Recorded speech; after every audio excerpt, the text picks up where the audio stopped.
Assalamu alaikum vatandaşlar. Salam apa. Salam aleykum, ve aleyküm selam. Salam Mikrofonu alaikum. Sen?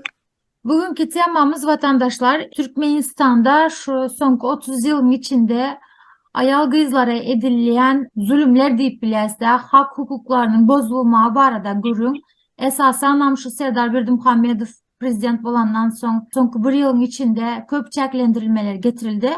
Şu barada fikir alışacak bolyaz. Sözü Bahar'a bereli. Bahar. Sağ oldur Sultan. Salam gelin gaýdylar. Salam hormatly watandaşlar. Hemmeňize eferde hoş gördük. Ilki bilen siz ýaly, biz ýaly gaýratly gelin gaýdylarymyzyň häli häzir eçenini bardygyna gaty gowanýan, beýenýän. Allahan biziň hemmämize güç kuwat bersin. Edýän işlerimiz uğruna bolsun. Düşenede ýyklanyň elinden tutmana güç kuwat bersin. Türkmenistanda gaýdylaryň hakları barada aýdanmaly, ilki bilen Sowet döwründen aýdyp başlasagam bolýa diýen ýaly. Sebäbi şol günlerden başlap şu güne çenni ütgeşik ütgän zat ýok. Aýal gyzlaryň hak hukuklarynyň arasyna ütgeşik ütgän zat ýok diýen ýaly.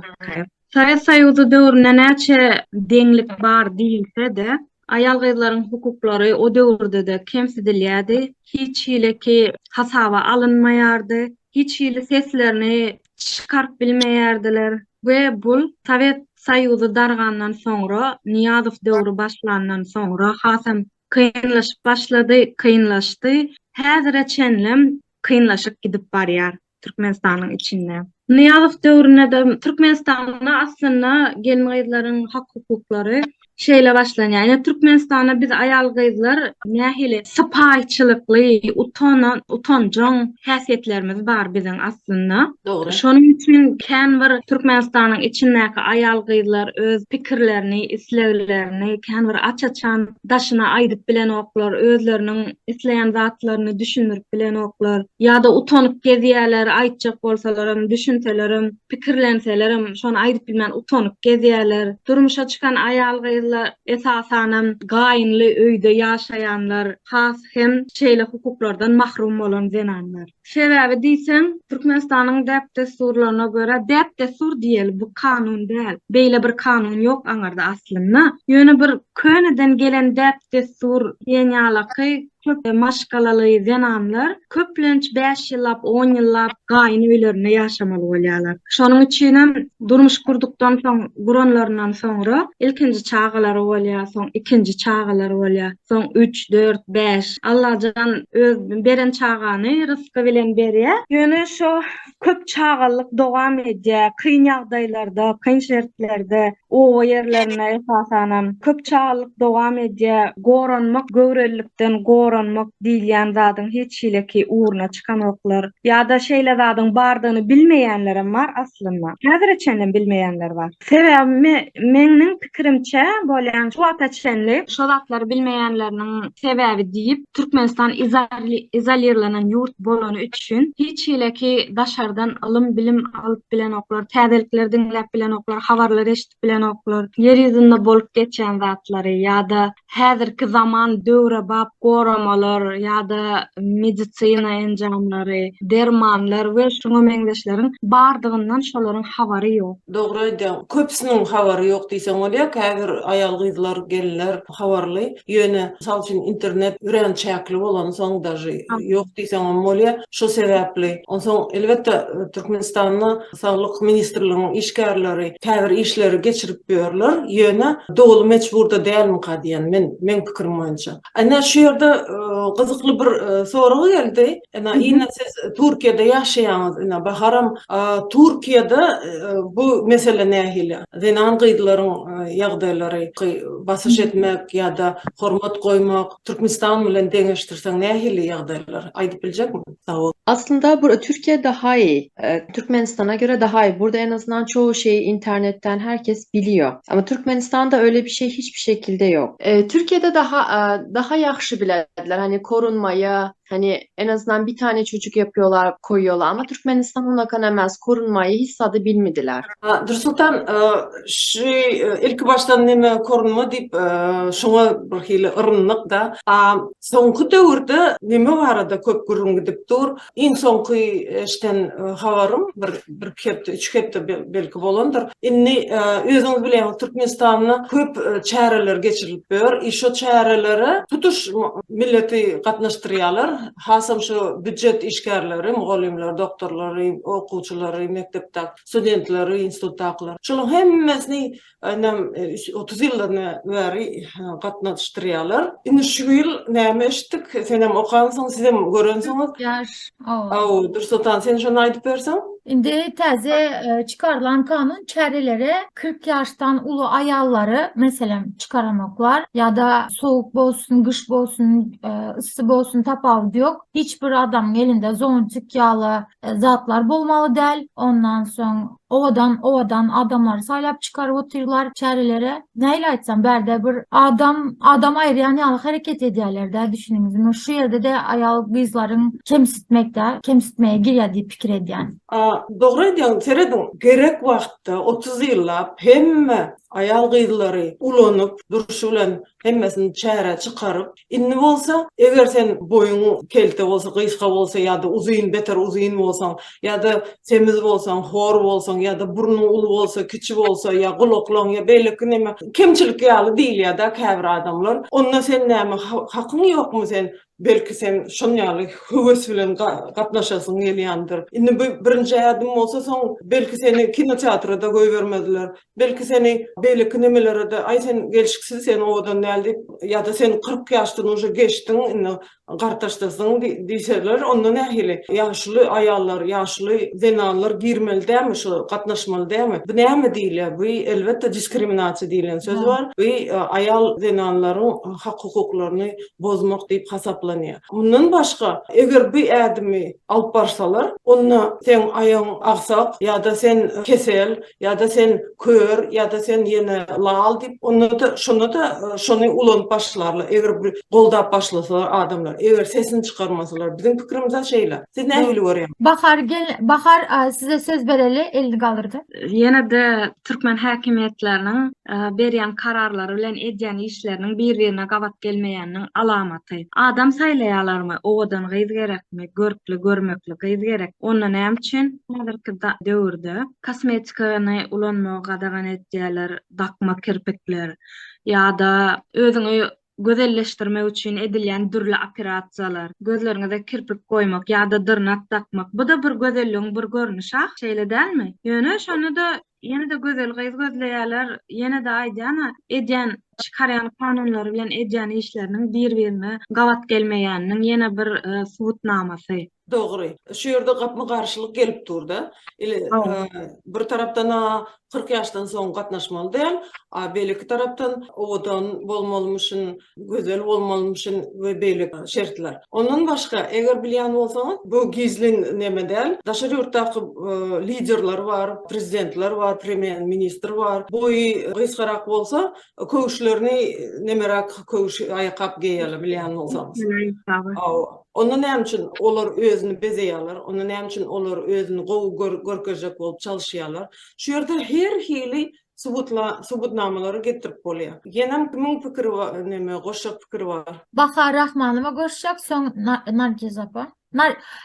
İlki Nargiz apa size söz bereli, siz ilk el kaldırdınız, soň Bahar abla bereli. Salam aleyküm vatandaşlar, bizi izleyenlere de salam aleyküm. Men 40 yaşındaki büyük ayallara edilen neme deysem, yani saygısızlık oldu diyeyim ben. Onlardan Saygısızlık,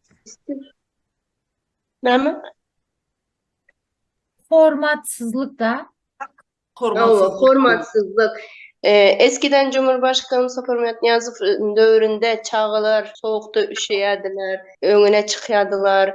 Mesela sonradan Gurbanguly Berdimuhamedov geldiğinde dövründe, doğru değil mi? O yatırıldı. Şimdi yandaştan başlandı bu şeyler. Ben karşıyım.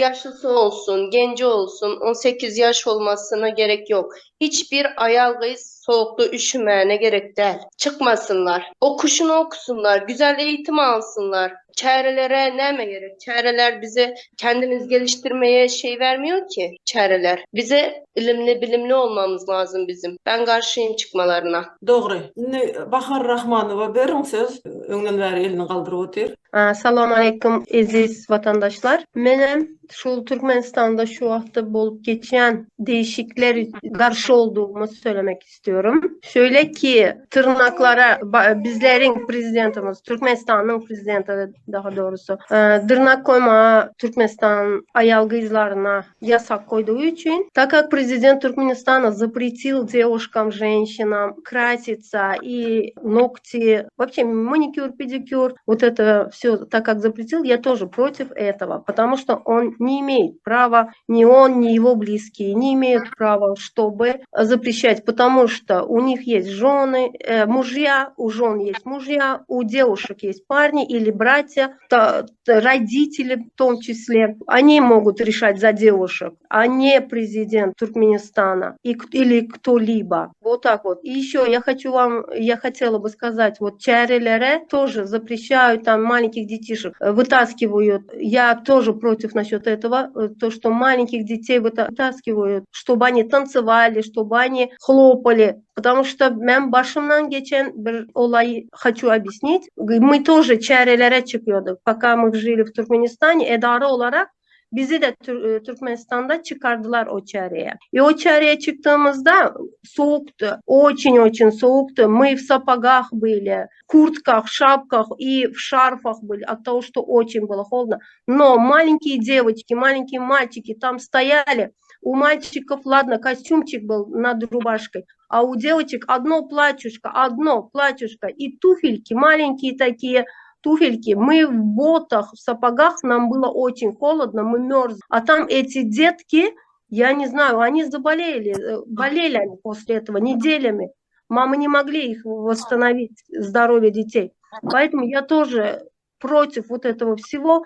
И не хотелось бы, чтобы деток вот так вот вытаскивали, потому что ни в других странах нету такого, чтобы детей вытаскивали перед президентами, чтобы они танцевали, перед кем-либо. Нету ни в каких других странах. Да, я тоже сейчас живу в Турции, но и в Турции нету этого. Ayal kızların hakları Türkmenistan'da, к сожалению, не, как вам сказать правильно, нарушаются. И нет у женщин прав в Туркменистане. Поэтому я бы очень хотела, чтобы в Туркменистане права женщин восстановили, чтобы и женщины, и девушки имели свои права, свой голос. Спасибо большое. Я бы хотела это сказать, чтобы донести до наших чиновников. Да, teş söz hakkınız. Söz sizde. Spasiba Bahar Gence. Dile geldi diýenýaly Bahar Rahmanova aýtýaly ýadyma düşýär. Bizem şo çäreleri gatnaşýardyk. Ýaşajyk 5, 6, 7, 10 ýaşly çağalar ýekejik ýuqajyk köýnekli çykar näme çykýardylar çärelere. Tans edip aýdyp gyşyn güni ýazyn. Şonda ine şu ýerde seredin. Saglyk goraýyş ministrligi, bilim ministrligi, şolong başlyklary, ministrleri, çinovniklary näme üçin şonlar hiç gaýsy agyzyny açmady, hiç gaýsy şolong hak hukuklaryny goramady, aýtmady. Bu çağalar soň kesel boljagy anyk belli. Bu gyzlar soň durmuşa çykmaly, soň bular maşgala gurmaly. Eger beýdip ýuqajyk giyindirseň, daşary çykarsaň soğugy hemme kişi bilýär bu erwetdigini. Ýöne hiç gaýsy şu arada doklad ya da signalny zapiska diýilýär şu prezidenta Niyazow bolsun, Berdimuhamedow bolsun, kenýese çelli eden aklar. Şu sizin fikiriň boýunça nähili dogrumy, nähili dogrumy ýa şu gorkulyk bolansaň şoň esasyndanmy? Eger şunýaly hat yazılsa onda näme boljagy, reaksiýasy nähili boljak? Şu arada gürüň etse. Президента yazmak, как вы думаете, там результат будет разве?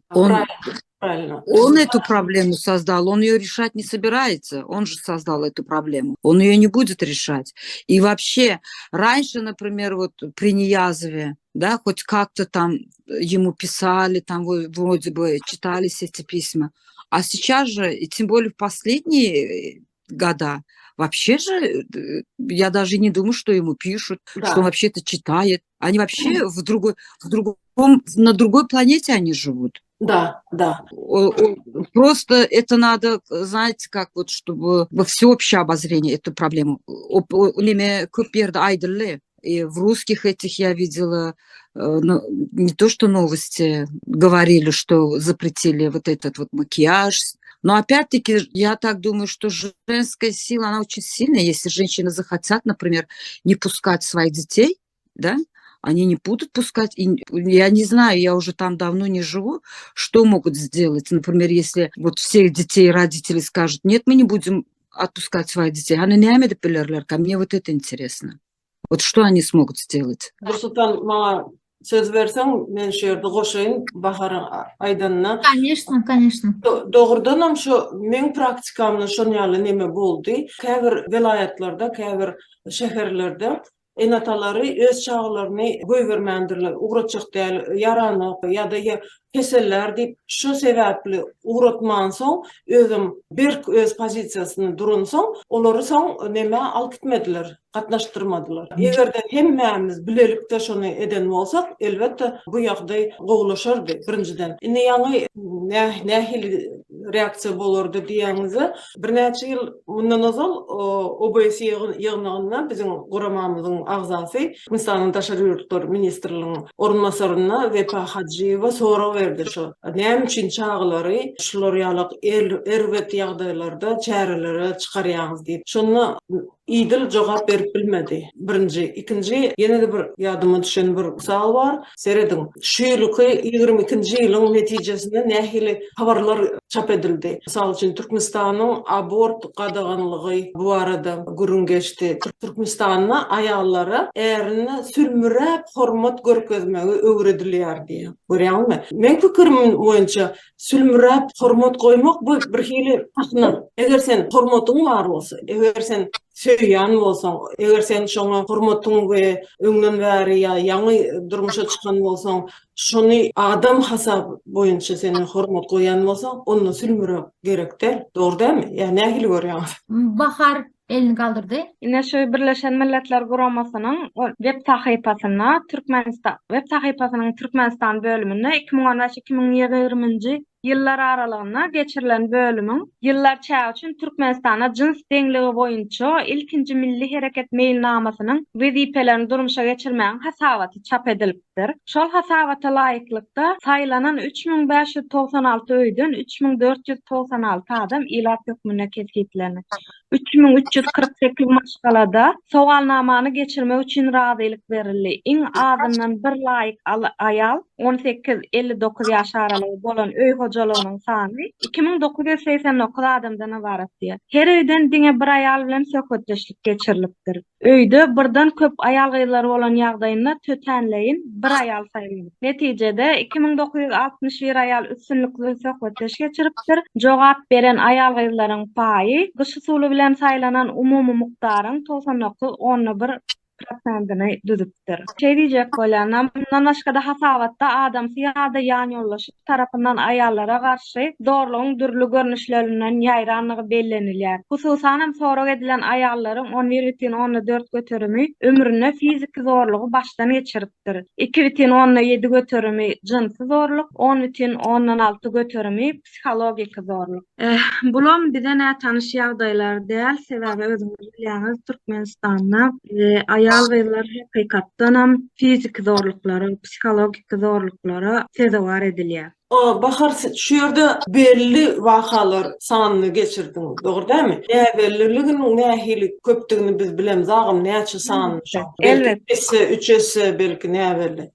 Elbette, ýene bir ýerde aýtsam, Türkmenistan şeýle izolirlenen ýurt bolan üçin bu diňe metaýdan alyp bilýän ujypsyca maglumatymyz, ören azyjyk maglumat. Bu da bilmeýänlerimiz bar. Häzirki döwürde hiç hili maglumatlaryň el ýeterli dälligi, ýene-de internetiň pesligi bilen ýa-da internetiň asla bolmazlygy bilen baglanyşykly bu zatlar. Özüňiz bilýär, internet düýbünden işlenok nemede Türkmenistanda. Bir habar almak üçin ýa-da diňe salamlaşmak üçin hem bolsa ýa-da bir maşgalandan doganyň aganyňdan, garnaşyňdan bir toýuň bolýarmy ýa-da iki setir habar ýatsalar ýa-da bir surat urasalar, şol bize ýa ertesi gelip ýetýär ýa 2 günden soň gelip ýetýär. Şonuň üçin alýan maglumatlarymyz ýa-da bilýän zatlarymyz gaty ujuýpsyja zatlar. Bu ýerde goşmaly zat statistika boýunça Türkmenistan hemme faktlary, delilleri näçe yapsa şonça gowurýar. Köp zatlary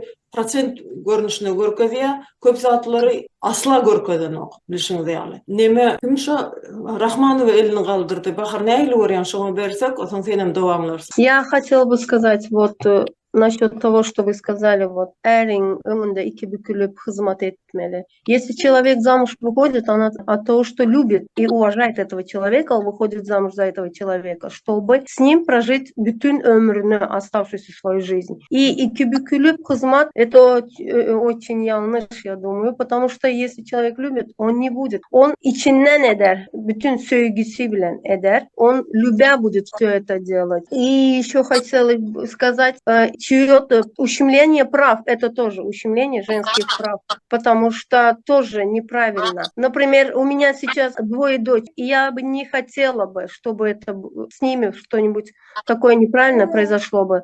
Например, как чарелера выходить или заставлять их выходить на хлопки. Вот в Туркменистане всегда в конце года, осенью, начинается на хлопки забирать. Так как женщин, девушек, так как и мужчин тоже на хлопки забирают против их же воли, например. Если бы они платили бы нормальные деньги, сами люди бы ходили бы на хлопки, по желанию пошли бы на хлопки собирать эти хлопок, а не заставляя какой-нибудь эдарана или девушек, или женщин, или там, опять же, мужчин или парней. Я это хотела сказать. Спасибо вам большое. Вот у меня дочки есть, и женский труд тоже. Правильно. Я бы не хотела, чтобы ущемлялись их права, и поэтому я стараюсь, не жить там. Поэтому я живу в Турции. Спасибо большое. Dursultan menem goşsam, seredin berdi, ýanky köp misallar getirdik. Şu ýerde gyzlar, gelinler hormat goýmaly diýerler da. Çyn ýürek bilen hormat goýan gyzlar, gelinler hemişe şonu bildirýändir. Ýöne Sülmürap diýeni şu sahnaň oýuny Türkmenistanyň özü, ýurdun özü sahna ýaly. Eger görseňiz ýaly çäreler geçirýärler. Onuň prezidentin öňüne iki büküdük güller beren bolýarlar. Ýygnak geçirilende erkekler kellesini galdyryp bilenok.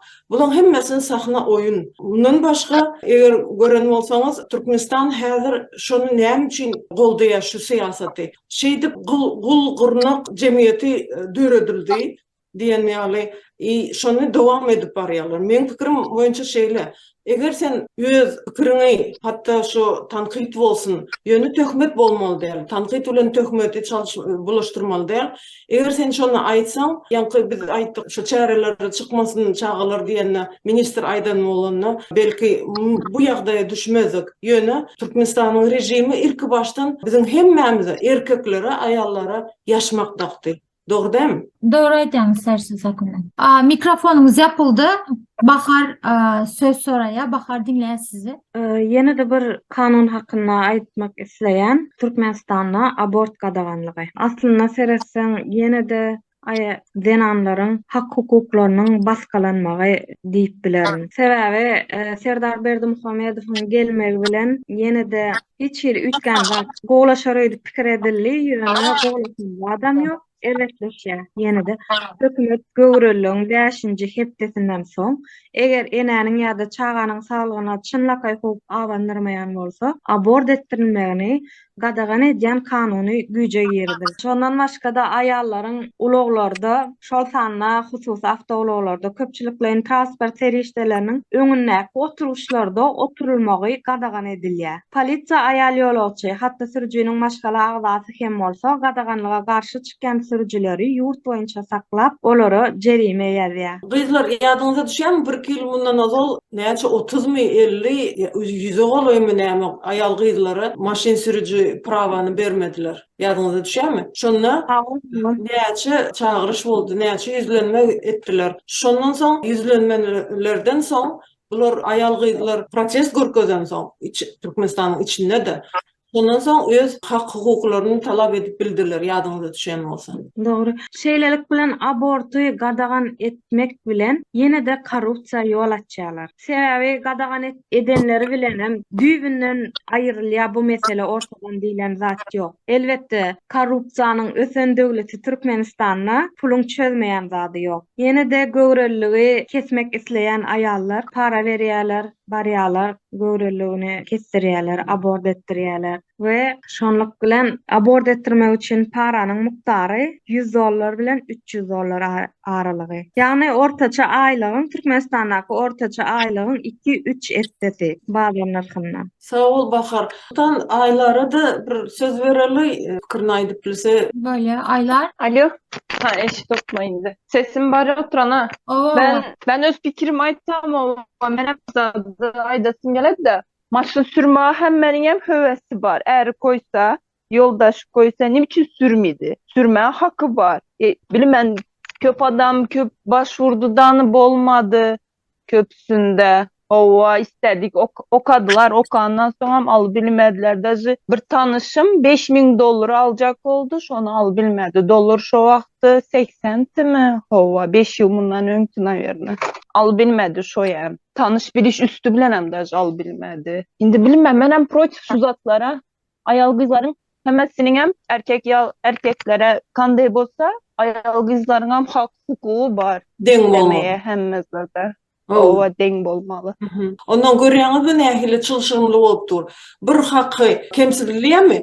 Belki narушениялар girilip başlayan. Например, ýanky prawa alyp bolanakmy? Derew korrupsiýa girýär. Korrupsiýa girdimi? Derew berde kemsitmek gidip dur. Ondan adamlar onsuzam durmuşy agyr bolansaň, işsiz bolansaň, o puly nerden tapsyn? Ya oğurluğu başvurmalı ya da eğer işleyen olsa olam öz işleyen yerine para alıp başlamalı. Şeyde izleyizine birine çalışırımlı olup bir topar hak hukuklar bozuluyor. Doğru değil mi? Şu yerde ne mani gurgun edip versene. Nehili Türkiye'de ve Türkmenistan'da ayal gıydıları nehili seyrediliyor kalasına. Eğer öz nablüdeniyan var olsa öz neç yıldan beri sen 10 yıldan beri Türkiye'de yaşansan. Sağ ol.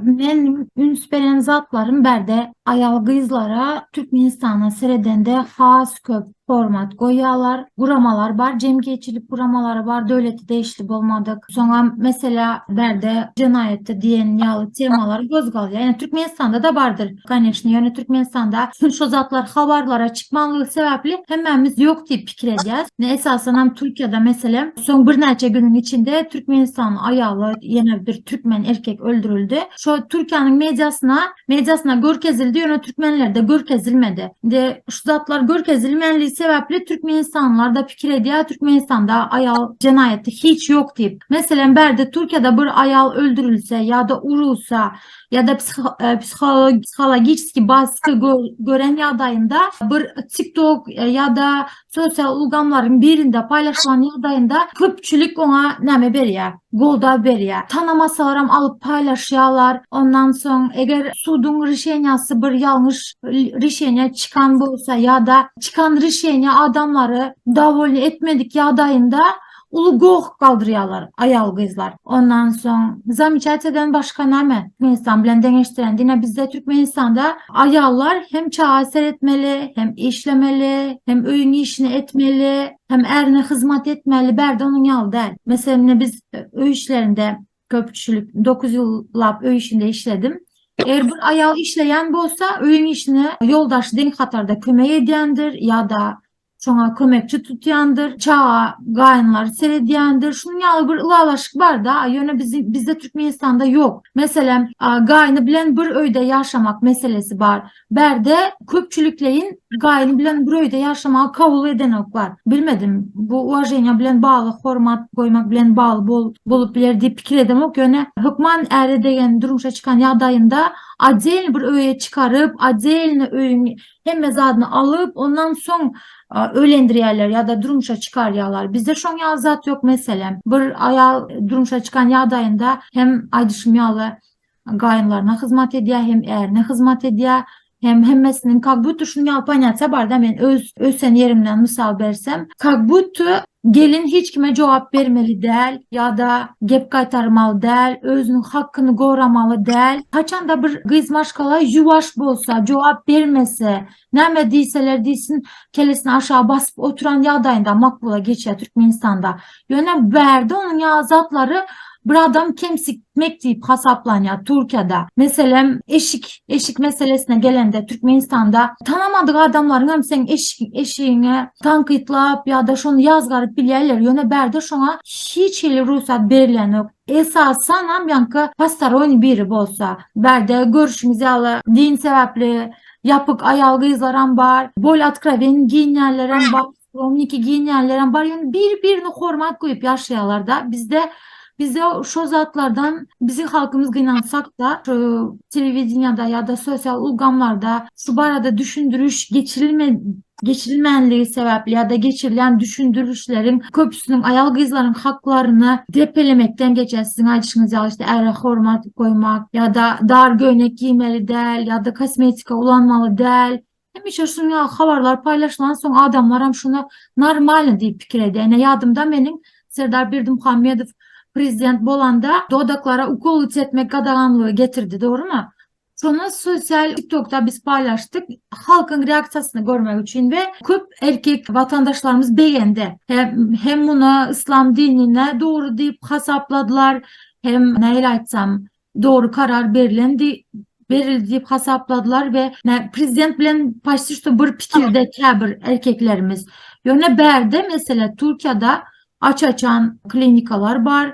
Kim nahil görnesi gelen bolsa, darjı berde öz aramızda da hazır egindeşlerimiz ayda otur, eğer ruhsat verse, atası ruhsat verse, doğan ruhsat verse, hiç nemi gören yok da 18 yaşını geçtin, özün sazlayan gelenden son birinden en atandan belki ova hormat koymak için ruhsat sorap bolandır yöne ya da havar duyduruş verip bolandır yoldaşına da ağana da yöne berdi onun ya zatlar yok bilmeyse değiştirsen değiştirivermeli yöne benim hazır aklıma gelen zatlar şular. Bahar abla elini kaldırıp. Я еще бы хотела добавить, правильно Нурсултан говорит, eşik zat, o zatlara hiç kim karşı bilen yok. Еще по закону, kanun boyunca Turciyada, например, ayalı işlemeyen olsa, ömür boyu işlemeyen olsa, eğer işleyen olsa, esli adamsı yoğulandan sonra, şunun pensiyasını ayalı alıyor.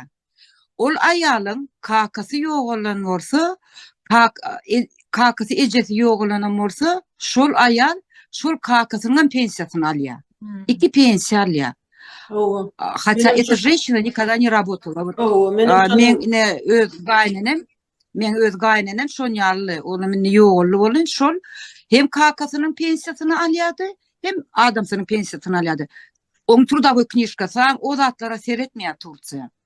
Benim şunu yeni aldım mı beğendim ama iki pensiya alıyor. Ana şu taraftan Turciya ayarların hakkını, hukukunu neme diye. Onun şol sülmüremeli meselesine şol kanun boyunca girdilipdir mi yoksa neme mi? Prosto na slava. Buyruk na slava. Häzir okap berin. Türkmenistan'da ayallara eğerine sülmürep hormat görkezmegi öwredilýär. Demek şu yankı nemeler var. Näme diýilýär şonda o geňeşleri mi? O şu taýda beýlik nemelerde şunýaly neme çağırıp o soň institutlarda, mekteplerde şular ýaly gurrun geçirip sapak ýaly öwredýärmişler. Men например öz gelinim var Türkmenistan'da. Men o önkü gaynenem bilen bile yaşayanlar hovluda. Men srazu aytdım. Eger sana dedim yalık dağınasın gelmese dağınma hiç kim senin eşine adına karışmana hakkı yok. Ol şumat işleye. Ahtıcağım var. İşleye ben oğluma diyen. Öyün işi gelinim üstüne. Ana hem işleye hem öyün işi naharı hem çağı sen erkek olup hekkermelerle şuna kömek etmeli. Ya sigda et neme bile yaşayanı da şu durmuştaki problemlerin bile çözmeli. Şunu например her ayal şun yal edip öz gelinine öz gıydına sereden yalı seresi o serdarın çıkanan kanunu serdar не решает men семьямдaki bolacak men gelinim sülmeremelimi ya sülmerelmellimi onu serda решать eden o это я решаю в своей семье. И на что опять-таки это yine de образование var ya. Yine de вот ayarlarımız bizim özlerimiz nemetmeli. Şol gelinlerimiz de özümüz iyi çıkmalı, özümüz nemetmeli, öğretmeli. Şu oğlum erkek nemet onu olar real etmeliler. Prava должны быть одинаковые в доме. Şonu aytacak oğlum. Doğru bahar. Şu yerde benim için hükümet şunu dolandırıp bilen sebebi düşündürüş iş geçiren aklı. Şu arada gurun geçirmeli, sünmüre deyip gurun geçirmeli değil, öğretmeli. Benim için, misal için sen oğlun öz ayalına şu zatlar kömek etse eğer yadığı gelenine öy işine kömek etse gelin yadamaz, keserlemez. Onun misal için 50, 60, 70, 80 yaşlarına den sağ olurlar. Bizim her nemeleri görüyoruz ya, maşgala erkeği dayağı nemeyalı, ayalı engem hüseyip kesel, bir topar keseli var, diagnozları var. Ne için? Sebebi kaygı, gecegündüz iş, yadavlık, yağdayda gelip iş edene beter oluyan eken. Şu zatlar, şu gurunlar berilen medik taraftan, psihologi taraftan, semya женщины diyen nemeler var da, şu arada geçirilen gurun bize görümüz. Türkmenistana bir näçe dowamyna 20 ýyl mundan ozalın dowamyndan bäri diýip aýdyp bilerin. Ýeketäk kitaplaryň biri var şo maşgala durmuşy, ayal maşgalaların maşgala durmuşy barada ýazylan adam şol maşgala durmuşy diýip bir kitap bardy. Şondan başga düşünmüş berýän kitap çap edileni meňe ýadyma düşenok. Ova mesela birazcık temadan kaçar yöne berde Türkiye'de yeni bir zat koşup geçecek. Pedagog değil yani çağlara terbiye veren lukmanların kitapları var. Yankı ayal kızların hakları var arada. Ya da ne bileyim şu temalarda yaman köp makala, kitap, jurnal, gazetlerde yazılıyor ve objektifni köp yerde objektifni yazılıyor da hakikaten Türkmenistan'da ne şu an değişli makala, ne kitap, ne birazcık bolsa da adam psikolojisine tesir eden kitaplar çap edilmeye. Şu an için hem yamanamızda kalıp cemiyeti fikir eden. Doğru. Yani bir zaten koşup geçeyim Türkiye gelip işleyen köp gelin kızlarımız söyleme berde öz hakkını koramağı del de hazır talep edip bilmeseler de köp zadı düşünüp başladılar. Öğrenip başladılar. Gözleri açıldı ova. Önküsiyal özlerine näme mertebelerini depeletme yerler hova. Özlerine uvajat etmeyi öğrendiler. Hormat koymağı. Birazcık yağdayı ütkedi ber Türkiye gelin kızların arasında bir fikir ediyen. Doğru. Yadınıza düşüyor mu? Öňe şu takyky aýdyldy, häzir bilemek şeýlemi? Türkmenistanyň 18 ýaşan gyzlary ta 30 ýaşaýança goý bermek bolanak diýip gadagynçylyk girizildi. Şeýem bir diskriminasiýanyň bir görnüşi. Sebebi olaň haky var, daşary ýurda gidip okumagy, olaň haky var mysal üçin gezelen jetmäge ýa-da keselin bejermäge we şoňa benzer. Bu konstitusiýany bozmak, anyk bozmaklyk diýip hasaplanýar.